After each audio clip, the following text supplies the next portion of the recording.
የፓሲፊክ ውቅያኖስ ቬነስ ናማዱል በሰው ወይስ በመናፍስት የተገነባች ከተማ?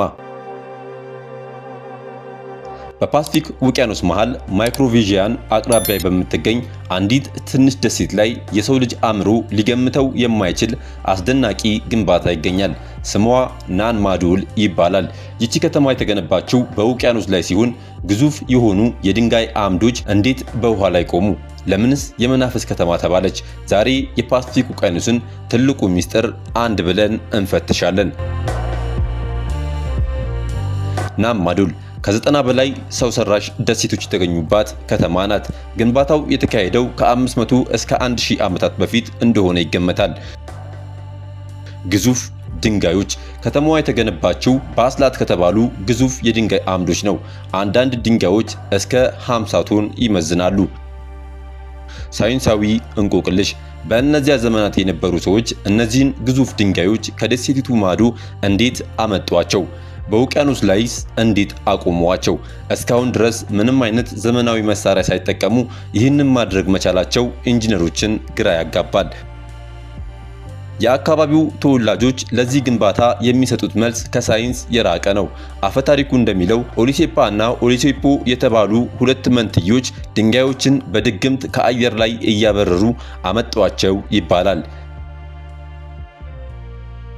የመናፍስት ከተማነቷ ነዋሪዎቿ አሁንም ድረስ ከተማዋን የመናፍስት መኖሪያ እንደሆነች ያምናሉ።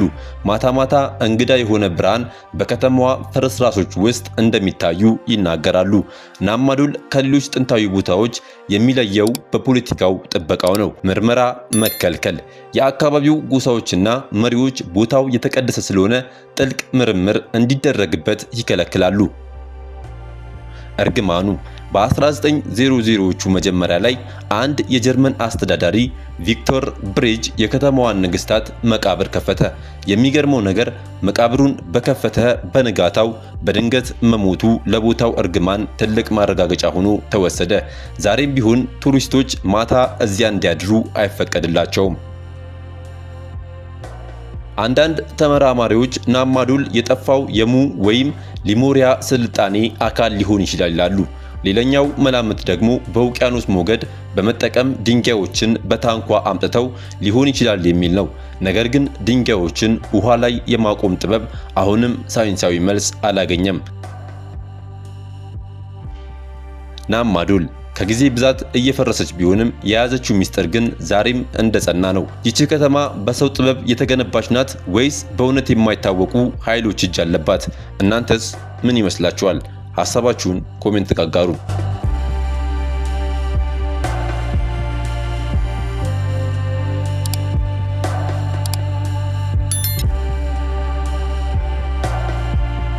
ያልተፈታው እንቆቅልሽ 2 ኤልሳቤጥ ባቶሪ የጨለማው አፈታሪክ። ዓለም በታሪኳ ብዙ ጨካኝ መሪዎችን አይታለች። ነገር ግን አንዲት ሴት ስሟ ሲነሳ የታሪክ ተመራማሪዎች ሳይቀሩ ይንቀጠቀጣሉ። ኤልሳቤጥ ባቶሪ በጊነስ ወርልድ ሪከርድ በታሪክ ከፍተኛ ቁጥር ያለው ሰው የገደለች ሴት ተብላ ተመዝግባለች። 650 ነፍሳት። ይህ ቁጥር ዝም ብሎ የፈጠራ ወሬ ነው ወይስ በስተጀርባው እውነተኛ ሰይጣናዊ ድርጊት አለ? ዛሬ በሃንጋሪ ተራሮች ውስጥ ወደሚገኘው የቻክቲስ ቤተ መንግስት እንወስዳችኋለን። የውበት የደምና የሴራ ሚስጥሮችን አንድ በአንድ እንፈታለን።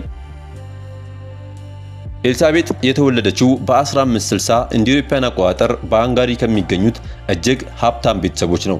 ቤተሰቧ በወቅቱ ንጉሳውያንን ሳይቀር በገንዘብ የሚያበድሩ ነበሩ። ኤልሳቤጥ እጅግ ብልህና ቆንጆ ነበረች።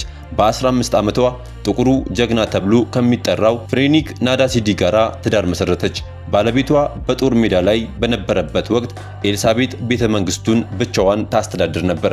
ነገር ግን በዚያ ብቸኝነት ውስጥ በውስጧ ተኝቶ የነበረው ጭካኔ መንቃት ጀመረ። ታሪኩ የሚጀምረው በአንድ አጋጣሚ ነው። አንድ ቀን ኤልሳቤጥ አገልጋዩዋን በጥፊ ስትመታ የአገልጋዩዋ ደም በኤልሳቤጥ እጅ ላይ ይረጫል። ኤልሳቤጥ ደሙ የፈሰሰበት ቆዳዋ ይበልጥ የለሰለሰና የወጣትነት መልክ ያለው መሰላት።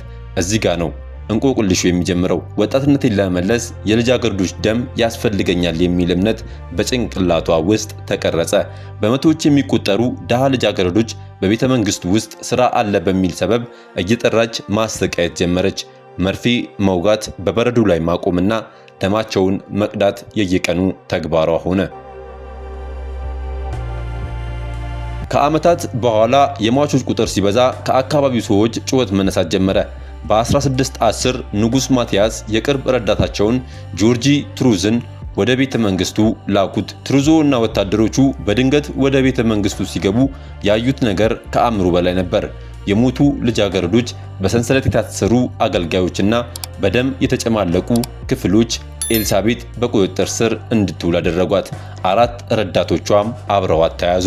ፍርድ ቤቱ አገልጋዮቿን በሞት ሲቀጣ ኤልሳቤጥን ግን በመኳንንትነቷ ምክንያት አልገደላትም ነበር። ለኤልሳቤጥ ሌላ የፍርድ ሂደት ነበር።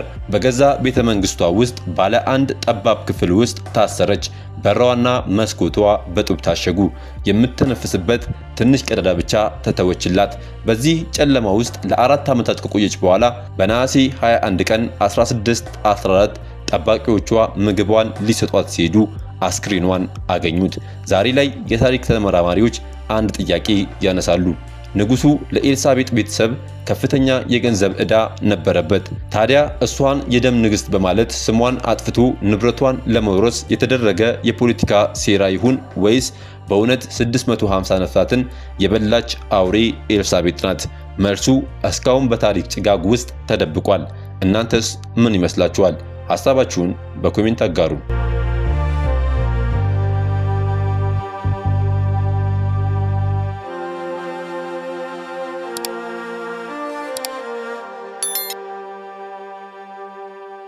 ያልተፈታው እንቆቅልሽ 3 የማይጠግበው ሰው የታራሪ ዘግናኝና ሚስጥራዊ ህይወት።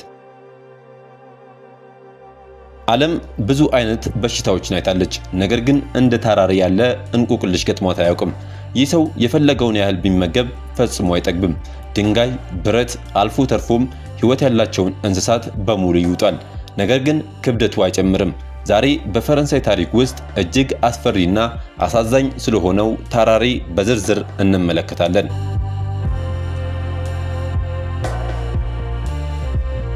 ታራሪ በ1772 እንደ አውሮፓውያን አቆጣጠር በፈረንሳይ ተወለደ። ገና በአስራዎቹ ዕድሜ ላይ ያለ የራሱን ክብደት ያህል ምግብ በአንድ ቀን ውስጥ መመገብ ይችላል። ቤተሰቦቹ መመገብ ስላቃታቸው ከቤት አባረሩት። ታራሪም በጎዳና ላይ ድንጋይና እንስሳትን እየዋጠ ሰዎችን በማዝናናት መኖር ጀመረ። የሰውነቱ ቆዳ እጅግ የሚለጠጥ ሲሆን ሳይመገብ ሲቀር ግን ቆዳው እንደ ጨርቅ ተንጠልጥሎ ይታይ ነበር። የፈረንሳይ አብዮት ሲፈነዳ ታራሪ ወታደር ሆነ።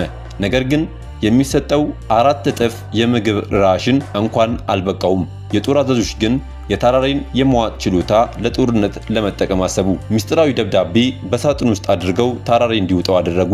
ታራሪ ወደ ጠላት ግዛት ገብቶ መልእክቱን እንዲያደርስ ታዘዘ። ነገር ግን ታራሪ በጠላቶች ተይዞ በደረሰበት ስቃይ ሚስጥሩን ለመዋጥ ተገደደ። ከጦርነቱ በኋላ ታራሪ ወደ ሆስፒታል ገባ።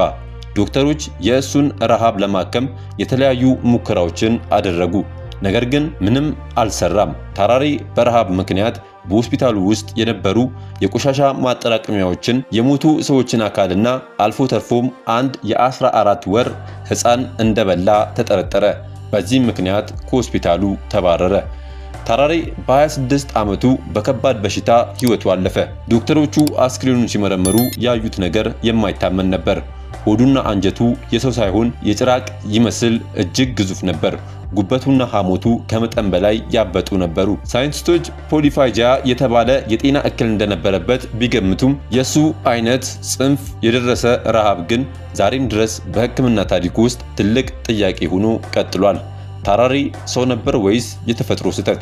አሳዛኝ ሕይወቱ በረሃብ ተጀምሮ በረሃብ ተጠናቀቀ። ሳይንስ ዛሬም ድረስ ለታራሪ ረሃብ ሙሉ መልስ የለውም። እናንተስ ይህን ታሪክ እንዴት አያችሁት? የሰው ልጅ አእምሮ ሊሸከመው የማይችለው እንዲህ ያለ ርዕስ ከፈለጋችሁ ኮሜንት ላይ ጻፉልኝ። ቪዲዮ ከተመቻችሁ ላይክ ማድረጋችሁ እንዳረሱ። ድጋሚ እንድንገናኝ ከፈለጋችሁ ሰብስክራይብ አድርጋችሁ ቆዩን። መልካም ጊዜ